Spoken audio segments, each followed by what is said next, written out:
Hi friends, family kitchen हाउसे सकलके स्वागत जानिए आमी नंदिनी आज आपनादेर साथे शेयर करब सम्पूर्ण निरामिष एकटी रेसिपि और सेटी होच्छे वेज पैटी बार्गार। आजकेर এই রেসিপিটি আপনারা যে কোনো নিরামিষ দিনে ট্রাই করতে পারেন অথবা কোনো বাড়িতে কোনো বাচ্চাদের পার্টি থাকলে অথবা সন্ধ্যাবেলা টিফিন হিসাবে অথবা স্কুল কলেজের টিফিন হিসাবেও কিন্তু এই রেসিপিটি আপনারা ব্যবহার করতে পারেন অথবা রাতের ডিনারেও কিন্তু এই রেসিপিটি আপনারা তৈরি করে খেতে পারেন। আজকের এই রেসিপিটি শেষ পর্যন্ত দেখার অনুরোধ রইল। রেসিপিটি যদি ভালো লেগে থাকে আমার চ্যানেলকে সাবস্ক্রাইব করে আমার পাশে থাকার অনুরোধ রইল আপনাদের সকলের কাছে। আর পাশে থাকা বেল আইকনটি অনে সেট করে দেবেন যাতে নতুন কোনো রেসিপি আপডেট করলে তার নোটিফিকেশন সবার আগে আপনাদের কাছে পৌঁছে যায়। তাহলে চলুন দেরি না করে ঝটপট শুরু করে দেওয়া যাক আজকের রেসিপি সম্পূর্ণ নিরামিষ ভেজ প্যাটি বার্গার।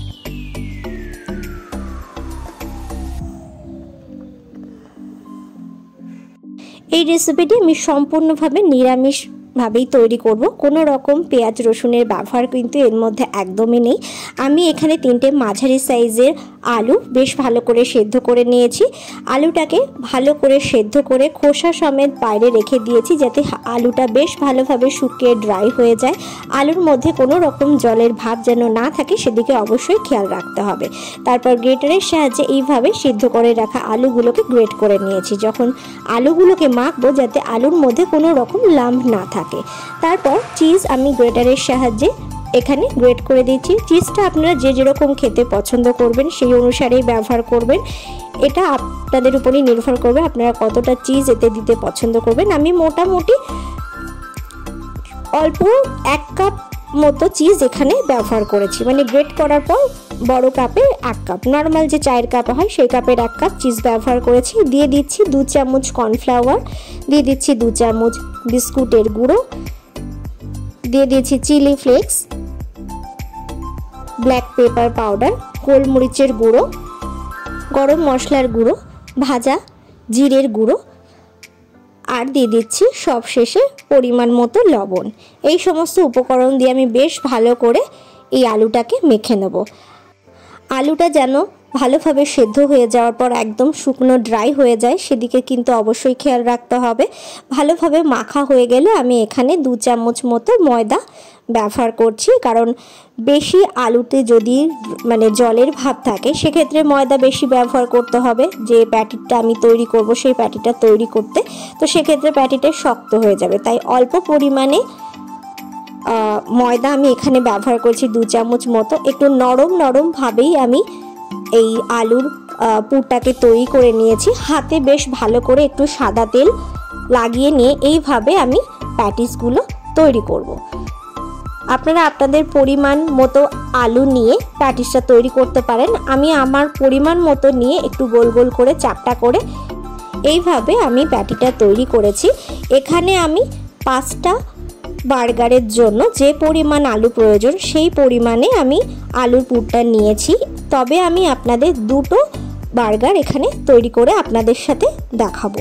তো ভালোভাবে প্যাটি দুটো তৈরি করে নিয়ে আমি ময়দায় বেশ ভালো করে কোট করে নেব। এখানে কিন্তু লিকুইড ময়দা একদম ব্যবহার করা যাবে না, শুকনো ডাস্ট ময়দার মধ্যেই কিন্তু আলুর প্যাটিগুলোকে এইভাবে একটু কোট করে নিতে হবে যাতে তেলে ভাজার সময় এটা ছাড়িয়ে না যায়। ভালো করে হালকা একটু ময়দা কোট করে নিতে হবে। 3টে বার্গার আমি এখানে নিয়েছি বার্গার বান, আর বার্গার বানটাকে ঠিক ছুরির সাহায্যে মাঝখান থেকে এইভাবে 2 টুকরো করে নেব। বাকিগুলোকেও ঠিক একইভাবে কেটে আমি 2 টুকরো করে নেব।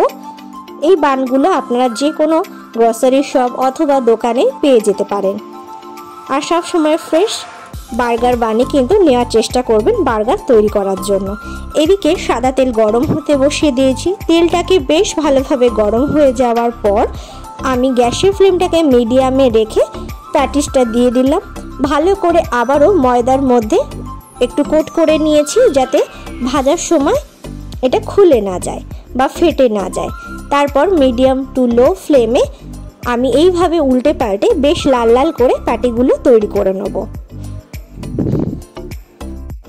যারা একদমই মাছ মাংস খেতে পছন্দ করেন না তারা কিন্তু এইভাবে বার্গার তৈরি করে বাড়িতেই কিন্তু খুব সহজেই ভীষণই টেস্টি এই বার্গারটা তৈরি হয় খেতে পারেন। আশা করছি আপনাদের কিন্তু ভীষণ ভালো লাগবে। নিরামিষের দিনে অনেকেরই চিন্তা হয়ে যায় যে কি টিফিন করব, তো এইভাবে কিন্তু আলুর প্যাটি বার্গারটা আপনারা বাড়িতে অনায়াসে খুব সহজেই তৈরি করে নিতে পারেন। ফ্রাইং প্যানের মধ্যে আমি অল্প একটু বাটার দিয়ে দিচ্ছি। তারপর যে বার্গারগুলোকে আমি 2 টুকরো করে কেটে নিয়েছি সেটাকে এইভাবে একটু সেঁকে নেব বাটার দিয়ে। তবে বেসের পার্টটা এইভাবে একটু উল্টে পাল্টে দেব, বাট ওপরের পার্টটা আমি জাস্ট একটা দিকই ফ্রাই করব, ওপরের দিকটা কিন্তু আমি সেঁকবো না। ওপরের দিকটা এইভাবেই রেখে দেবো। এটাকে এবার তুলে নিলাম। তো একটা বান আমার তৈরি করা হয়ে গেল, বাকি বানটা আমি ঠিক একইভাবে তৈরি করে নিয়েছি। 2টো বার্গার বান আমি বাটারে বেশ ভালো করে ছেঁকে নিয়েছি। এবার আমি বার্গারটা তৈরি করব। আমি এখানে 2 ধরনের মেয়োনিজ ব্যবহার করছি। আপনারা আপনাদের কাছে যে মেয়োনিজ থাকবে সেটাই ব্যবহার করতে পারেন। চাইলে 2টোও ব্যবহার করতে পারেন, না চাইলে একটা মেয়োনিজ বা এক ধরনের মেয়োনিজও কিন্তু ব্যবহার করতে পারেন। প্রথমে আমি এইভাবে ভেজ মেয়োনিজ যেটা আছে সেটাকে দিয়ে দিলাম। ভালোভাবে বার্গার বানের যে বেসের দিকটা আছে সেই দিকে দিয়ে দিলাম। তারপর দিয়ে দিলাম একটু তন্দুরি মেয়োনিজ। এটাকেও এইভাবে একটুখানি স্প্রেড করে দিলাম।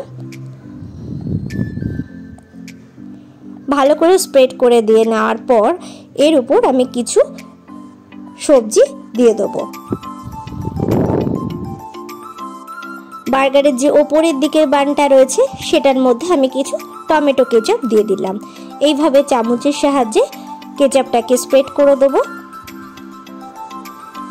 এইভাবেই কিন্তু আমি প্রত্যেকটা বান তৈরি করব, মানে বার্গার তৈরি করব। আমি আপনাদের 2টো তৈরি করে দেখাচ্ছি। এবার আমি কিছু শসা এইভাবে গোল গোল করে কেটে নিয়েছি, সেটাকে এইভাবে বিছিয়ে দিলাম যে বেসটা আছে সেই বেসটার উপর। এবার দিয়ে দিচ্ছি টমেটো। আপনারা এই রেসিপিটি বাড়িতে একবার হলেও ট্রাই করে দেখতে পারেন। আশা করছি আপনাদেরও কিন্তু ভীষণই ভালো লাগবে। তারপর প্যাটিগুলো দিয়ে দিলাম। এবার ওপর থেকে আবারও দিয়ে দিচ্ছি মেয়োনিজ। মেয়োনিজটা আপনারা যে যেরকম খেতে পছন্দ করেন বা যে ধরনের মেয়োনিজ খেতে পছন্দ করেন সেই ধরনের মেয়োনিজই ব্যবহার করতে পারেন আপনাদের পছন্দ মতো। তবে আমার কাছে যেটা ছিল আমি সেটাই ব্যবহার করেছি। ওপর থেকে আবারও দিয়ে দিচ্ছি তন্দুরি মেয়োনিজ।